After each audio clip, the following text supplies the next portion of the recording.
ሰሞኑን የዓለም ቤዛ ጌታችን ኢየሱስ ነው ማርያም አይደለችም እንዲያ ነው እንዲህ ነው የሚል የሆነ ጉንጫ አልፋ ክርክሮች እንግዲህ ስንሰማ ቆይተናል። ክርስቶስ የዓለም ቤዛ ነው የሚለው ላይ እንግዲህ የሚክድ የለም። ኦኬ አለ አንድ አባት እመቤታችንን በዛይተ ኩላት ባልም አሉ ሲባል ሰምቼ ቆርቆሮይ ነው ቤቱ ገፊር ነው ከዝሁም ጉልበት በላይ ከሃያ ፈረስ ጉልበት በላይ በከፋ ጉልበት አገልጋዮቹን የሚገፋ ማርያም ከሌለች ኢየሱስ አይኖርም ነበር ብሎ አስተምረዋል። ያለና የሚኖር ያለ የነበር የተባለለት ጌታ ኢየሱስ ክርስቶስ ማርያም ባትኖር አይኖርም ነበር ብለው በዚህ ደረጃ ያስተማሩትን ትምህርት አንድም ሰው ወደዚህ መጥቶ አልተቃወመም። ትላንት ማምሻውን የቀረበው እንግዲህ የአቡነ ገብርኤል ይቅርታ ማስተባበያውን ምን ይሁን ብዙ ሰው እያደናገረና ግራ ያጋባ ያለ ነገር ነው። በዛ ላይ ብዙ ሰው ጥያቄያቸውን እየሰነዘሩ ይገኛሉ። እነሱንም ይዤላችሁ መጥቻለሁ። የህዝቡ የመጀመሪያ ጥያቄ የሆነው በስግደት ቀን እንዴት አይሰግዱም? እንዴት አዳራሽ ውስጥ ይገኛሉ? ቤተክርስቲያንን እንዴት ተተው እራቁ የሚለው የመጀመሪያ ጥያቄ ነበር። አንድ አባት እመቤታችንን በዛይተ ኩላት ባልም አሉ ሲባል ሰምቼ ቆርቆሮይ ነው በዛይተ ኩሉማ ነች የዓለም ሁሉ ቤዛ ይሄን አላችሁኝ ማተልናት አለሷም መሳላ መወጣጫ አይደለም መወጣጫችን መሳላላችን እሷ ናት። ያቆምናለ መንገድ ሲያደክሞት ተኛ ያቆም ሲተኛ ተኝቶ እንቅልፍ ሸለብስ ያደረገው መላእክቶች ሲወርዱባት ይህች ቦታ እግዚአብሔር ደጅ እግዚአብሔር ቤት ናት አለ። እመቤታችንን ያያል በዛይተ ኩሉ ነች እንጂ ሁሉ ቤዛ ማን ልትባል ነው ታዲያ? የሷን ስምታቸው ሊወስዱ ነው። ክርስቲያን እንደ ኃይላትም የክርስቲያኖች ሁሉ ተስፋ ነች እሷ የክርስቲያኖች ቤዛ። እናታችን እንዲህ ብለው ለእመቤታችን ያላቸውን ፍቅርና ክብር በምሳሌ አስደግፈው ተናግረዋል። በዚህ ቪዲዮ ብዙ አባታችን ለማስተላለፍ የፈለጉት ሐሳብ የይቅርታ ጥያቄ አይደለም በፍጹም። ፍኖተ ጽድቅ በተባለው ማህበር በዛ አዳራሽ ውስጥ ተገኝቼ ስለእመቤታችን ስለ ቅድስት ድንግል ማርያም ቤዛነት ያስተማርኩት ወይም ደግሞ የተናገርኩት ንግግር ስህተት ነው የሚልን ቃል በቃል ጠብቄ ነበር። ነገር ግን እሳቸው በዚህ ቪዲዮ ላይ ሙሉ ለመስማት ሞክሬ ነበር። ለማስተላለፍ ሲሞክሩ የነበረው ነገ የቋሚ ሲኖዶስ ስብሰባ ስላለ ከዛ በፊት ይቅርታ ጠይቋል ለመባል በሚመስልና ነገ ምናልባት ቋሚ ሲኖዶስም ይሄንን የሳቸውን ቪዲዮ ተመልክቶ ብዙ አባታችን ይቅርታ ስለጠየቁ የሚል ነገሩ እንዲቀል በሚመስል መንገድ በጣም በሚያሳዝን ሁኔታ በሊቃውንቱ ላይ ማፌዝ አንድ ሁለት ደግሞ ለምን ስተት ነው የተናገሩት ንግግር ስተት ነው ለምን ተባልኩኝ በሚል አልፎ ተርፎም ደግሞ እጅግ በጣም በሚያስተዛዝም ሁኔታ እሳቸው በሚዲያ የተናገሩትን ሐሳብ ሊቃውንቱ በሚዲያ ይሄ ስተት ነው አስበውም ከሆነ የተናገርከው ዳግም አትናገረው ዳግም አታስበው ብለው ሊቃውንቱ መናገራቸው እንደው እንዴት በሚዲያ እንዲትሉኛላችሁ የሚመስል ሐሳብን ሲያነሱ ነበር። ስሟቸው እዚህ ለምንድነው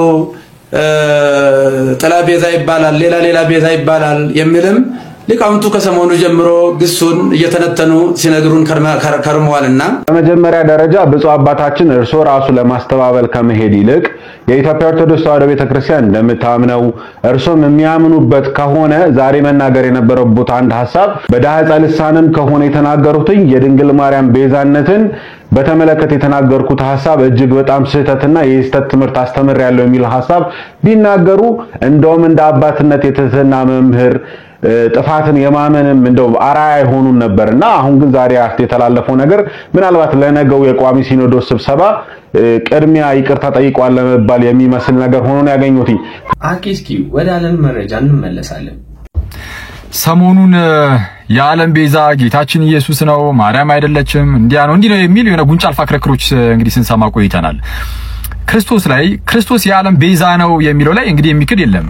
ኦኬ አለ ሚክዳል ሚክደው ማን ነው ከተባለ በፕሮቴስታንት ውስጥ ኢየሱስ የዓለም ቤዛ የሚለው ይካዳል በተለይ በሪፎርምር ቴዎሎጂ ውስጥ ማለት ነው ምናልባት እዚህ ሚዲያ ላይ እነ ወንድማችን እነዚህና ማን ይሻሉ ምናን የሚባሉ ሰዎች የሚከተሉት ቴዎሎጂ ማለት ነው እዛ ላይ ቱሊፕ የሚባል 5 ፖይንቶች አሉ አይደል የካልቪኒዝም 5 ፖይንቶች ቱሊፕ TULIP L limited atonement የምትልናት limited atonement ማለት ክርስቶስ የሞታው እንደ ውስን የሆነ ቤዛነትን ያደረገው እንደማለት ነው ውስን ቤዞት ይያሉ ይናገራሉ ረነሱ ራሳቸውምና ሶ ቤዛነቱ ውስን ነው እንጂ ለዓለም ሁሉ የሆነ አይደለም እግዚአብሔር አስቀድሞ የተወሰኑ ሰዎችን መርጧል ለእነርሱ ብቻ እንዲሞት ልጁን ልኳል ልጁ መጥቶ የሞተውም አስቀድሞ ለተመረጡ ለጥቂት ሰዎች ብቻ ነው እንጂ ለዓለም ሁሉ አይደለም የሚል ትምህርት አላቸው ስለዚህ ኢየሱስ እርሱ የዓለም ቤዛ ነው የሚለውን ሳናሳምን እንደው ማርያም የዓለም ቤዛ ናት ምናምን የሚለው ላይ እሱ ቀጥሎ የሚመጣ ነው ራሱ እሱን ምናሳምናችሁ ቀጥለን ነው አሁን ምናሳምናችሁ በቅርቡ ምን የሚለው ነው ኢየሱስ የዓለም ቤዛ ነው የሚለው ነው ይቆየን የአቡነ ገብርኤል ጉዳይ እንግዲህ ኦርቶዶክሶችን ከማስከፋት ይልቅ ፕሮቴስታንቶችን በጣም በማስደሰት ሚናውን ተጫውቷል በትላንትናው በሰራውላችሁ ቪዲዮ ላይ ደግሞ እንዲህ ስትሉኝ ነበር ብዙዎቻችሁ እንግዲህ ትላንትና ኮሜንት ሴክሽን ላይ ሲሰጡኝ የነበረው ለምንድነው የመናፍቃንን ቪዲዮ የምታመጣብን ስትሉኝ ነበር ለተነቃቂ እንዲሆናችሁ ነው ብዙ ሰዎች ስለ ሃይማኖታቸው ባለማወቃቸው ሲኮበሉ ሲሸሹ እንመለከታለን ያንን ነገር ለመቅረፍ ነው እንጂ ለሌላ ምንም ጉዳይ አይደለም የነሱ ሐሳብ የነሱ ንግግር የነሱ ተሞክሮ አዲስ ሆኖባችሁ እንዳያሳስታችሁ በማለት ነው ሌላ ምንም አዲስ ነገር የለውም በመጀመሪያ ይፍቱኝ ይባርኩኝ አባታችን እንግዲህ ዛሬ እነዚህ 3 ቪዲዮዎች ወደዚህ ይዤ ስመጣ እርሶ የተናገሯቸው 3 የተለያዩ ሐሳቦች በጣም ግራ ስላጋቡኝና እርስ በርሳቸው ስለተጋጩብኝ ነው እንግዲህ ከቀናት በፊት ይሄንን አሉ ፍጡር ቤዛ መሆን አይችልም ይግባችሁ ቤዛ ማለት ስለሌላ ተላልፎ መሰጠት ማለት ነው ነይ እምዬ ማርያም ቤዛ ነሽ አሉ ለዓለም እመቤታችን ቤዛ አይደላችም እንግዲህ ይሄንን በማለቱ ለድንግል ማርያም ክፉኛ ጥላቻ ያላቸው ብዙዎች ፈንጠዚያ ውስጥ ነበሩ በጣም ሐሴት ያደረጉ ነበር እኛን ኦርቶዶክሳውያንን ደግሞ አበሳጨን አስቆጣንም ጭምር በካህናቱም በሊቃውንቱም በመምህራኑም ብዙ አስተያየት ተሰጠበት ከዛ በኋላ ደግሞ ዛሬ ላይ መጡና ይሄንን አሉ ለእመቤታችን ያለን ፍቅርና አክብሮት ወደር የለውም ነፍሳችን ትመሰክራለች የብቻ ሳይሆን እመቤታችን ለልጇም ቤዛ ነች ለልጇ ለሕፃኑ ለኢየሱስ ክርስቶስ ገና የ2 ዓመት ሕፃን በነበረ ጊዜ ሄሮድስ ልጆችን በሚያስገድልበት ጊዜ ልጇንም እንዳይገልባት የሞት ሰለባ እንዳያደርግባት ከእስራኤል ጀምሮ እሳት የሆነውን የሳራ ብርሃን የቀን ሐሩር የሌሊትን ቁር ችላ ታግሳ ረጅም ዘመን ረጅም ወራት ተጉዛ ወደ ግብጽ ተሰዳ ብዙ ዋጋ ከፍላ መከራይታ ልጇንም ከሞት ያዳነች ነችና እሷን እንኳንስ አይደለም ለማቃለል ለማመስገንም ብቃትም አቅምም ሞራልም ያለው ሰው የለም እንግዲህ ትላንት በአንደበቱ ፍጡር ቤዛ መሆን አይችልም ባሉበት እንግዲህ አንደበት መልሰው ዛሬ ደግሞ ድንግል ማርያም ቤዛ ነች ለዛውም ለማን ለልጇ ማን ነው ብለን ስንጠይቅ ኢየሱስ ክርስቶስ ይባላል ከዛ ኢየሱስ ክርስቶስ ደግሞ ማን ነው ብለን ስንጠይቅ አምላኳ ልጇም አምላኳም የሆነው የዘላለም ጌታና ገዢ ሆኖ ዓለምን ሁሉ የፈጠረው የነበረው ያለው የሚኖረው የዚህ ገናና የአምላኳም ቤዛ እንደሆነች ደግሞ በዚህ ቪዲዮ ተናገሩ እንግዲህ ፍጡር ቤዛ መሆን አይችልም ያሉት ለዓለምና ለሰው ልጆች ነው አይደል እዚህ ጋር ደግሞ ድንግል ማርያም ለራሱ ለአምላኳ ቤዛ እንደሆነች ደግሞ ተናገሩ እነዚህ ሁለት ሐሳቦች እርስ በእርሳቸው ክፉኛ የሚጋጩ ናቸው ለኔ ክፉኛ ማለት ከዛ ደግሞ ይሄንን ቪዲዮ ተመለከትኩ ይሄንን ሲሉ ማለት ከምድር በላይ ከሱ ውጪ የመዳኛ መንገድ የለም ብላችሁ ስትዘምሩ ብዙ ችግር ሊያጋጥማችሁ ይችላል አሁን አስተሳሰባችንን መቀየር አለብን ልጆቻችን የጠፉ ከቤተ ክርስቲያን የተገፉትን መመለስ መሰብሰብ አለብን ቤቱ ገፊ ነው ከዝሆን ጉልበት በላይ ከ20 ፈረስ ጉልበት በላይ በከፋ ጉልበት አገልጋዮቹን የሚገፋ ስለዚህ እንግዲህ እዚህ ቪዲዮ ላይ ደግሞ ምን አሉ ስለ ኢየሱስ ክርስቶስ ከዘመራችሁ ብዙ መከራ ብዙ ጫና ይበዛባችኋል አሉ የት ኦርቶዶክስ ቤት ከዛ በኋላ ቀጥሎ ደግሞ ምን አሉ የተገፉት ወንድሞቻችንን መመለስ መቻል አለብን። ቤቱ ገፊ ነው አሉ ቃል በቃል። የትኛው ቤት? በነገራችን ላይ ለአንዳንዶች ቤት ነው። ቤተክርስቲያናችን ለአንዳንዶች ቤት ሆኗቸዋል። የንግድ ቤት፣ ፖለቲካ የማስፋፊያ ቤት፣ ዘረኝነትን የማስፋፊያ ቤት አድርገውታል። ተራ ቤት ማለት ነው። እነሱ ተራ ስለሆኑ ቤት ሆኖባቸዋል ቤተክርስቲያኑ ማለት ነው። ለኛ ግን ቤተክርስቲያን ነው ስጋውና ደሙ የሚፈተትበት፣ ቅዳሴው የሚቀደስበት፣ ንስሐ ምንገባበት፣ ጸሎት ምናደርስበት፣ ማህሌት ምንቆምበት፣ እያንዳንዱን መንፈሳዊ ነገር ምናደርግበት የእግዚአብሔር ቤት ነው ቤተክርስቲያን። እቺ ቤተክርስቲያን ደግሞ የተመሰረተችው በራሱ በክርስቶስ ደም ነው እና ምን ልሎት ነው እነዚህ ሶስት ሐሳቦቹ እርስ በርስ ስለተጋጩብኝ ግራም ስለገባኝ ነውና ሁላችንም በምህረቱ ያስበን። አመሰግናለሁ። የአቡነ ገብርኤልን ትምህርት አስመልክቶም እንግዲህ ሲኖዶሱ በትላንትናው ዕለት ተሰብስቦ ቀጠሮ ሰጥቷል። ስለዚህ ሁላችንም በእርጋታና ስሜታችንን ሰከን አድርገን የሚባለውን እንሰማለን ማለት ነው። አጋደለ መስሎት ዋልታሽ ያዘመመ ሲታይ ከገደል አፋፍ እየተዋወቅን ማተብ ካንገት ሆኖ ስንቱን አየን ወናፍ። እኛ ልጆች ሆነን አባቶቻችንን መልስ መስጠት ባይገባንም ነገር ግን ከአቅማችን በላይ ሆነ። በእመቤታችን አትምጡብን። እኔ ስሟን ስጠራ እናንተ አለው ትላላችሁ። ለወይብላ ማርያም፣ ለአዳዲዋ ማርያም፣ ለቂልጧ ማርያም፣ ለጊሸኗ ማርያም፣ ለሎዛዋ ማርያም።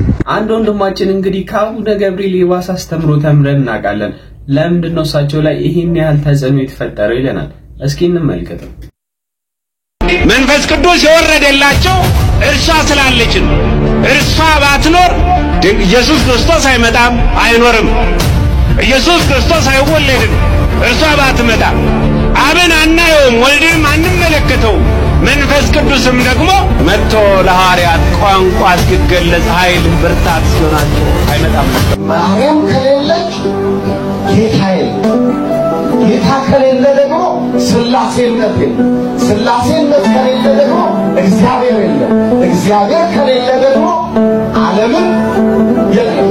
ስለዚህ ዓለም የምትድነው በወላዲተ አምላክ ምልጃ በጌታ ቸርነት። ይህ አባትና ይህ አስተማሪ በግልጽ አማርኛ ማርያም ከሌለች ኢየሱስ አይኖርም ነበር ብሎ አስተምረዋል። ያለና የሚኖር ያለ የነበረ የተባለለት ጌታ ኢየሱስ ክርስቶስ ማርያም ባትኖር አይኖርም ነበር ብለው በዚህ ደረጃ ያስተማሩትን ትምህርት አንድም ሰው ወደዚህ መጥቶ አልተቃወመም። አንድም ሰው ፌስቡኩን፣ ቲክቶኩን፣ ዩቲዩቡን አላጨናነቀበትም። ኦልሞስት ሁሉም ሰው ልክ ናቸው ብሎ ነው የተቀበለው። አስቡት የዛሬ 2000 ዓመተ ምህረት የተወለደችውን ድንግል ማርያምን ከሷ መወለድና መፈጠር በፊት ያለ የነበረ አብ፣ ወልድ፣ መንፈስ ቅዱስ የሚባሉትን እሷ ባትኖር አይኖሩም ነበረ፣ የሉም ነበረ፣ ጭራሽ ደግሞ እግዚአብሔር የሚባል የለም ብለው በዚህ ደረጃ አስተምረው የሲኖዶስ ስብሰባውን ተውት፣ ማውገዙን ምናምኑን ተውት። አንድ መምህር እንኳን አንድ ቲክቶከር እንኳን እንዴት አንድ ሰው እንኳን ይጠፋል ይህንን ነገር የሚቃወም? ማርያምን የፈጠረው እግዚአብሔር እንዴት ማርያም ባትኖር ፈጣሪው እግዚአብሔር የለም ይባላል? እንዴት ማርያም ባትኖር መንፈስ ቅዱስ አይወርድም ነበር ብለው ይሰበካል? መንፈስ ቅዱስ እኮ የሚወርደው የሚኖረው በማርያም መኖር ውስጥ አይደለም። ማርያም ኖረችም አልኖረችም መንፈስ ቅዱስ መውረዱ መንፈስ ቅዱስ መገለጡ አይቀርም።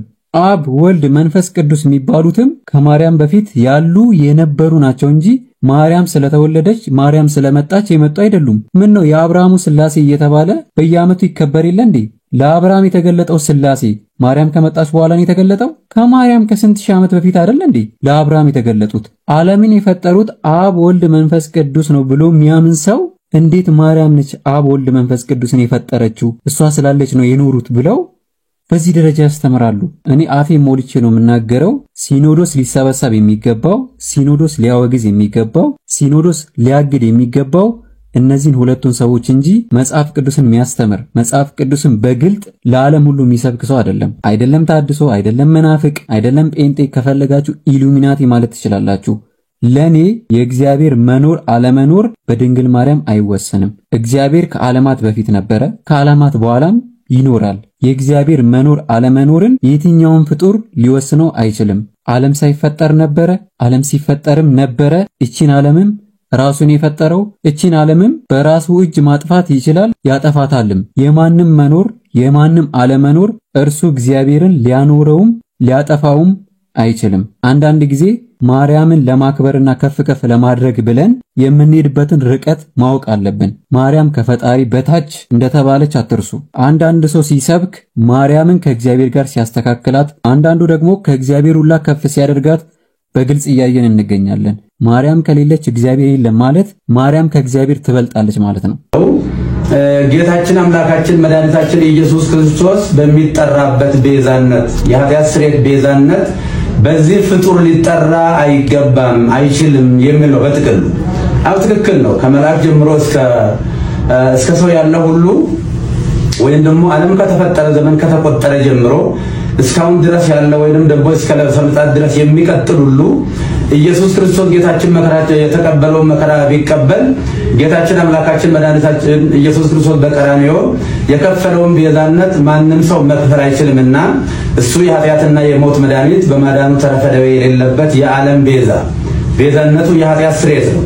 አው ያንዳንዳቸው ለምሳሌ እነ ሙሴ ቤዛ ተብሏል። ነገር ግን የሙሴ ቤዛነት በአረፍተ ዘመን ተገጥቷል፣ በጊዜ ተገጥቷል፣ ዮርዳኖስ ማዶ ተገጥቷል። የሁሉም ፍጡራን ቤዛነታቸው በጊዜ በሁኔታ የሚገታ ነው። ነገር ግን በጊዜና በሁኔታ የማይገታ ለዓለም ሁሉ ቤዛ የሆነ ከሰማይ በታች ከምድር በላይ መዳኛ የማን ነው? ከሱ ውጪ አዳኝ የሌለ የጌታችን የአምላካችን የመድኃኒታችን የኢየሱስ ክርስቶስን ቤዛነትን በደንብ አጉልቶ ለማሳየትና ለማስተማር ካልሆነ በስተቀር ከመቤታችን ከቅድስት ድንግል ማርያም ክብር ጋራ ምንም የሚያገናኝ አንዳችም ነገር የለም። እሷም ከፈጣሪ ልጅ ከተቀበለው መከራ ጋር ሊወዳደር አትችልም እና ብዙ ምዕመናን በዚህ ጉዳይ በእጅጉ አዝነዋልና የኢየሱስ ክርስቶስ ቤዛነትና አዳኝነት ለድርድር ለክርክር የማይቀርብ ለምንም ለውይይት የማይቀርብ ዛሬም ትላንትናም ነገም ያው የሆነ እሱ ለዘላለሙ ሲያድን ይኖራል።